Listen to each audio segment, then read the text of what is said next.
us. I am Drew Armstrong, the executive editor of Endpoints News, and welcome to Post Talk Live.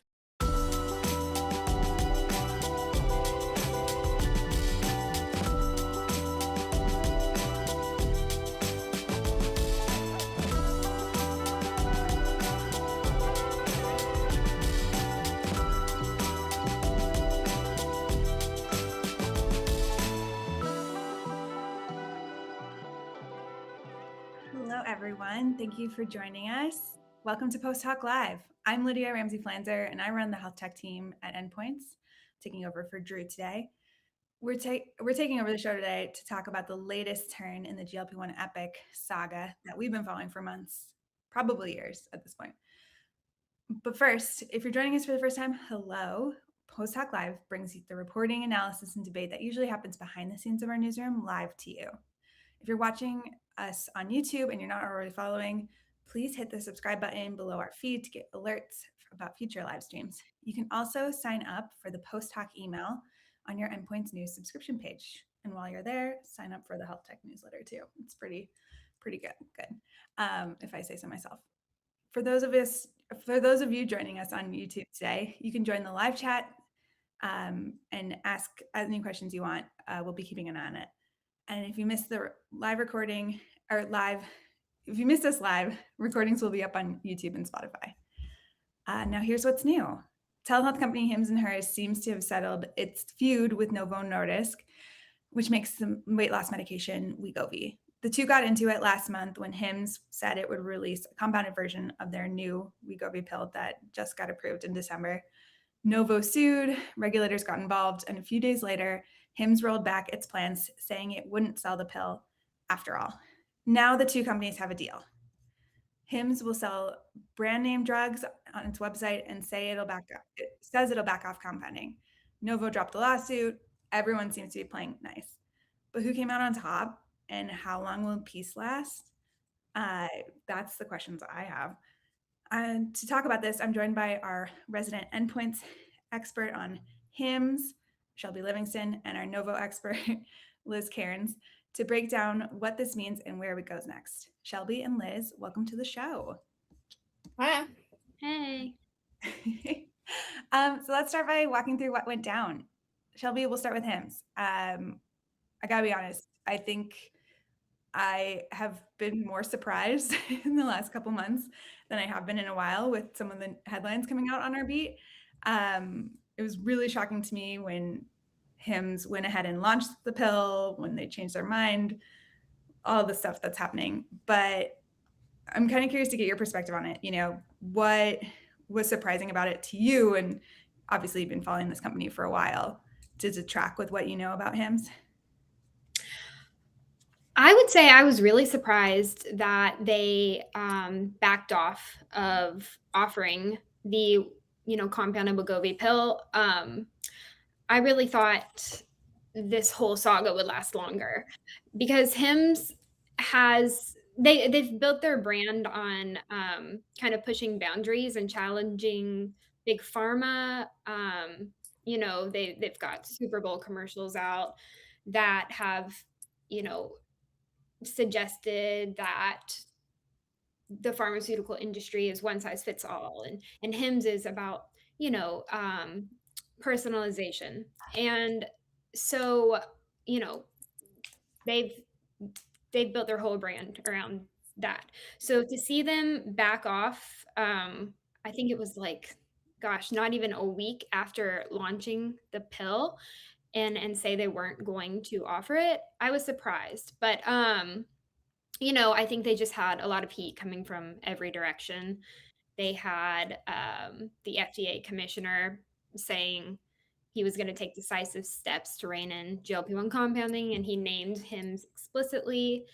They had the HHS general counsel saying he was going to he had referred Hims to the DOJ for investigation. We found out when Hims reported earnings that it was also under SEC investigation.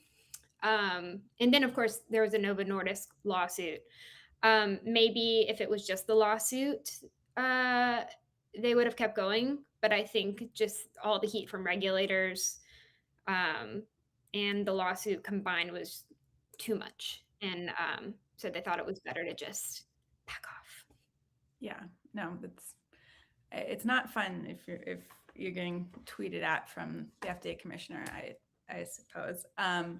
Liz, I want to bring in Novo's perspective to this. I have it in my brain that this is one of the biggest storylines affecting Novo, but I have a feeling it might not be. What's going on with Novo? It's up there. It's up there. But Novo's been up to a lot of stuff.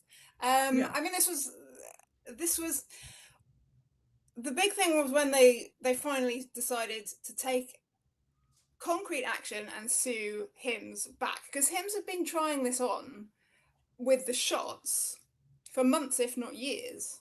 And it was only apparently the launch of their compounded pill that stung Novo into action, and they finally brought a lawsuit. I mean, I don't know how much it's a factor that Novo is a European company. I think compounding is a very American kind of phenomenon. We don't really have it here in Europe. It's a bit strange to us. We don't get how on earth is this legal. So Novo, I think, were caught on the back foot by compounding in general, and it took a lot of pressure before they finally were like, no, we're going to have to do something about this, and they got the lawyers involved. So yeah, it was a big move. It was if anything, it was long overdue. They only did it when they had the pill launch. They should have done it they could have done it a month earlier about the shots.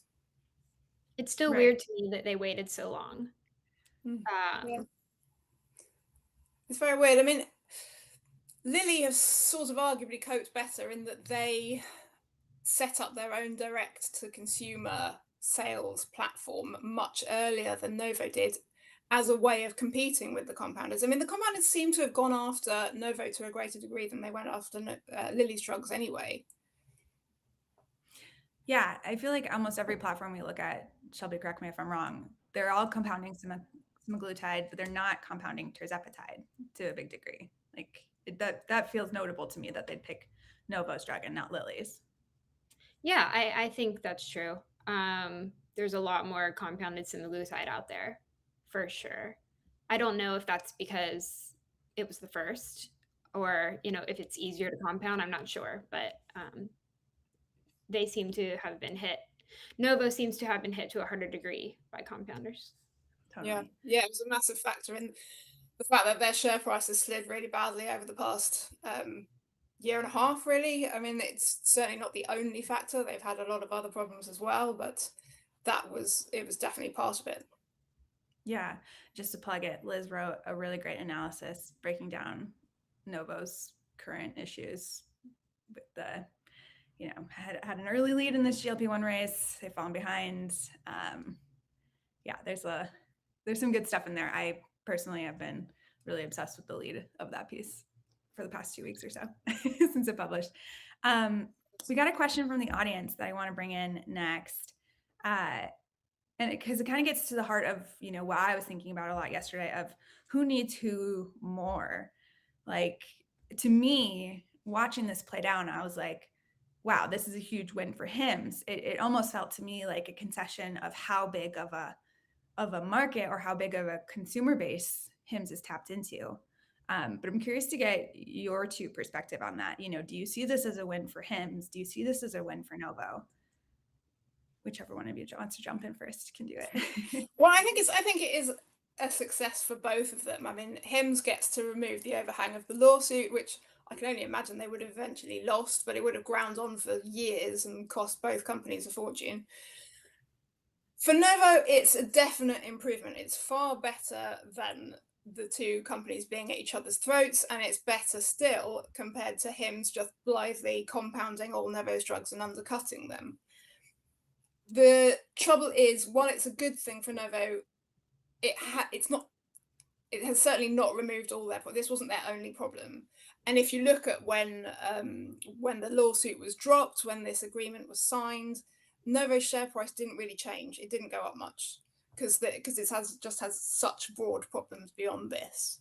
But I mean, Novo needed it, Hims needed it. I think it's a win for both of them. Yeah, for the Hims perspective, I think it's definitely a win for them, though I think they're going to face a few challenges going forward. I mean, an open question for me is how much compounding they're still going to do, because this agreement that they have with Novo, it doesn't mean they stop compounding completely. They will stop advertising compounded drugs, they said in their marketing and on their website, but they're still going to compound, and they say in a very limited way in, you know, rare cases when there's a clinical need, which I think is hilarious because that is what compounding was always supposed to be anyway, those very limited cases in which a brand name drug doesn't work for you. So I'm like, what are they trying to say? Were they doing it more expansively than that? I don't know. But so now they're going to compound in a limited way. And they're going to offer, you know, the brand name drugs that are, you know, they're going to offer them at cash pay prices, but they're still more expensive than compounded drugs. So what does that mean for their patients who they say are going to have an opportunity to transition to brand name drugs? I'm wondering, do some patients leave and go to one of the many other compounders that are still offering semaglutide at a more discounted price? You know, I talked to an analyst yesterday to get a better sense of how it would impact him financially. And the margins are better on generics and compounded drugs than they are on brand name drugs. So how does Hims make up that, you know, margin loss that they're going to have? You know, and he told me that they'll have to make it up on volume. And the way they do that, spend more on marketing dollars. So this could, you know, hit them. That said, it's, you know, is it better to have a little bit of margin loss or that lawsuit hanging over them and potentially, you know, lose the ability to provide compounded drugs at all, or and not have the Novo partnership? I think it's still probably the better bet to go with the agreement they made. Well, yeah, and especially when I think about like FDA Commissioner Martin Vicari yesterday put out a tweet cheering this arrangement on, like the lawsuit being dropped and the regulatory question marks kind of going away. That feels like a fairly good trade-off. It is interesting to think about the margin question. You know, Shelby, you brought up like thinking of these like generics, like back when Hims launched, companies like Hims and Ro were kind of the first two on the scene offering, and they basically came out of this world of Viagra going generic.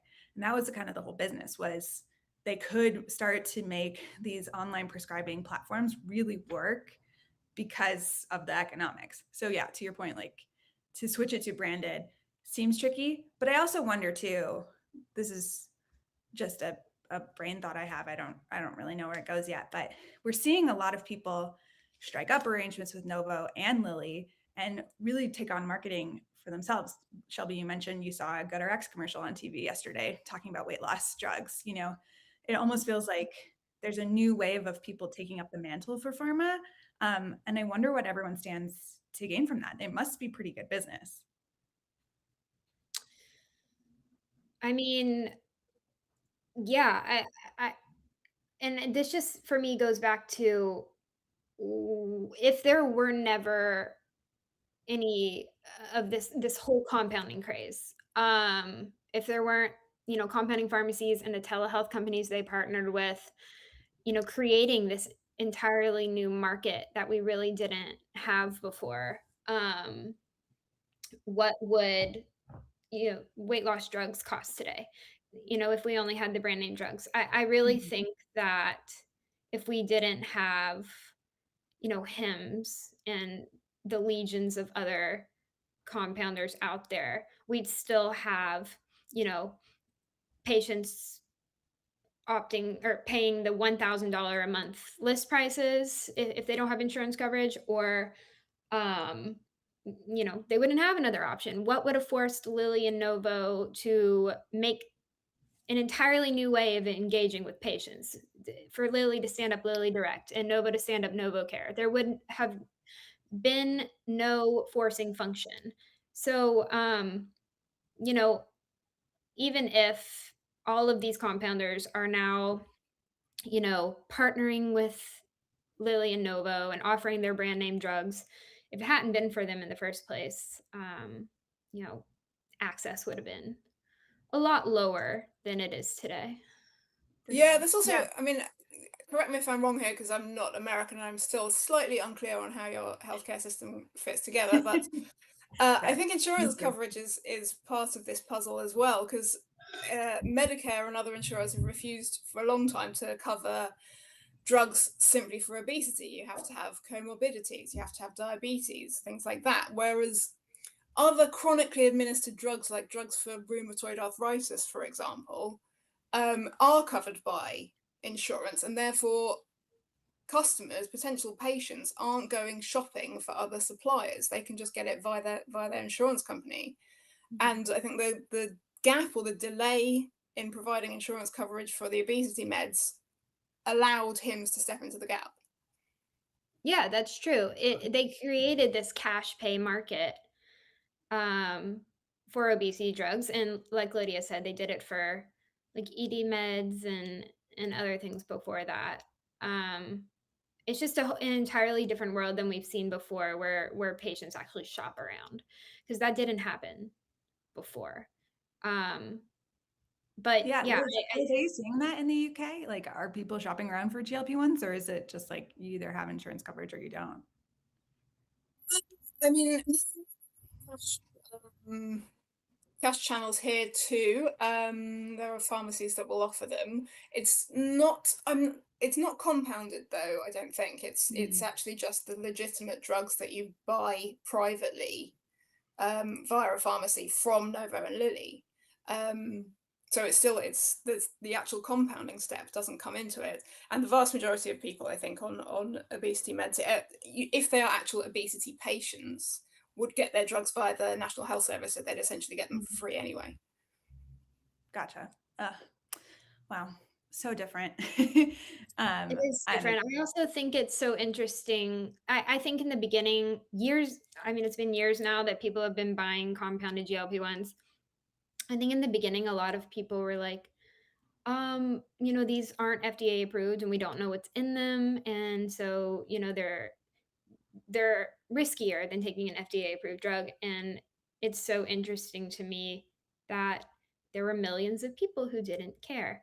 Like the drugs worked enough that they were going to take that risk of it not being FDA approved and go. And it's such a contrast to the anti-vaxxers who have legitimate approved vaccines and ran a mile, but they'll get this compounded drug which might come from HIMSS, or it might, people are buying these peptides from completely unlicensed Chinese pharmacies and getting them imported. Where's your worries about having 5G chips in and stuff like that there? It's true. I mean, but it's also true, like, this is a huge kind of like human experiment in real time. And like it could have gone so badly. But we never actually saw some massive like bad drug event happen because of the GLP-1s. We never saw a huge outbreak or deaths on a big scale from GLP-1s. And I think over time, when there was no news about that, maybe it was encouraging to more people to opt for these drugs. But yeah, the business must have been taking away enough of Novo and Lilly's business to make them move. And they did. I kind of, it's funny, they took different strategies. They both, sued compounders to try to stop them, but then they also tried to make them their friends. Let us stand up these platforms and partner with these direct consumer companies, and a lot of them did offer the compounded drugs at one time, and some of them backed off as they made those agreements with Novo Nordisk. But in the end, I feel like Novo and Lilly were like, if you can't beat them, join them. Yeah, Liz, has Novo said anything that gives us a sense of how big of a deal compounding was for their business? Like, I know kind of figuring out numbers around this is a bit hard. Yeah, they've tended to keep certainly haven't put any figures on it. But it has clearly been a massive problem for them. And I suppose it's still going to be a bit of a problem going forward. I mean, they would love to see compounding stop altogether, I have no doubt, but this is the reality, and they're going to have to start adapting to it and living with it. And it's going to keep cutting into their sales, into their profits, but it's just the reality now. I mean, I don't know that there's anything more they can do about it. Yeah. Well, I mean, one of the big questions I have too coming out of this is, what this means beyond Hims and Novo. Shelby, you mentioned like now Hims stands to lose business to other compounders. It doesn't seem like compounding GLP-1s is going away just because these two companies have made up. So it sounds like that's not going to fix Novo's problems either. Shelby, what's your perspective on this? Do you think we're going to see another, Wegovy pill launch from a compounder in the future? I've seen mixed signals in talking with people in the compounding space.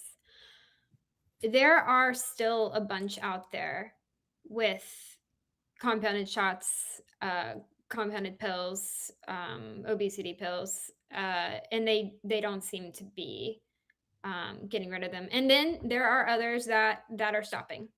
I think time will tell, like, where the balance falls. But I do think compounding will stick around. And I've heard, there are more obesity drugs coming out that are still in clinical trials that are being compounded right now before they even hit market. I can never say the word retatrutide.